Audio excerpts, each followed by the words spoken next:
A month after the midterms, we could have a second election in North Carolina's 9th district. The race between Republican Mark Harris and Democrat Dan McCready remains uncalled, and it is under investigation today amid allegations of election fraud in the race. Just yesterday, McCready withdrew his concession.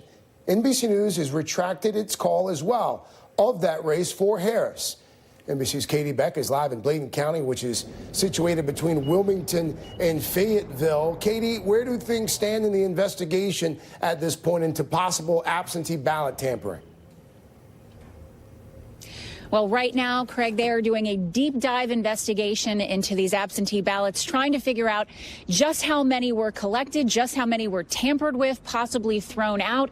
The State Board of Elections is trying to be as transparent as possible in that process. They are actually putting online for the public what they are collecting as they are collecting it, so folks can see these ballots for themselves, can see the signatures. But this is a massive effort underway. This board has voted twice not to certify this race and to keep investigating because they feel they have so much evidence of fraud and possible tampering here. They want to make sure that they get all of the facts out. They are going to have a public hearing within 2 weeks so that the public can weigh in on this.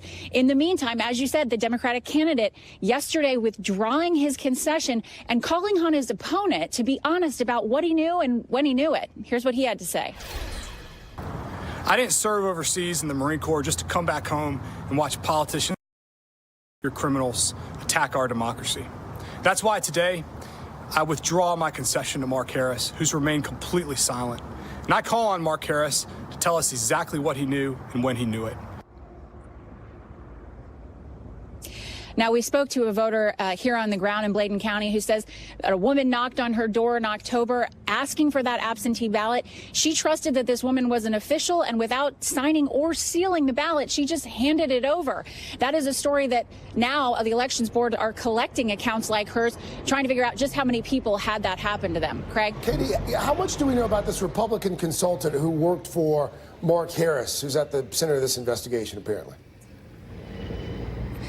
Well, we know that political consultant is a convicted felon. He was convicted of fraud years ago. We also know this isn't the first time that he's been under the microscope, has been investigated for collecting absentee ballots improperly. We know that that could go back as far as 2010. So a lot of people are saying, why wasn't there something done before this to try and stop this from happening again in 2018? Were there red flags? Were there things that should have been addressed prior to now that would have prevented this consultant from going as far as he did?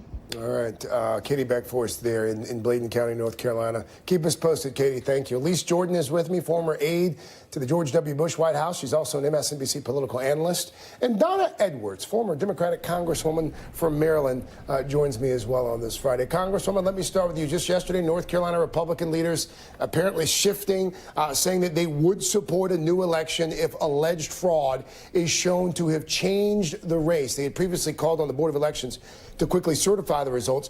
Is that a signal to you that we're headed toward a redo? I think that there has to be a redo in this election. I mean, the fact is that there are so many ballots in question, the processes and the procedures in question, that it calls into question the entire election. And keep in mind that Robert Pittenger, who's the current congressman who lost to Harris, had complained about this to the GOP back in that primary race. And so this is not something that's new. And I think it's really incumbent for us to be able to trust elections for Harris, one, not to be certified, not to be seated, and for there to be a new election. At least Republicans passed that aggressive voter ID law back in 2013. I was down there for some of it. It made it easier, among other things, to obtain these mail-in absentee ballots. Did they focus on the wrong problem in North Carolina?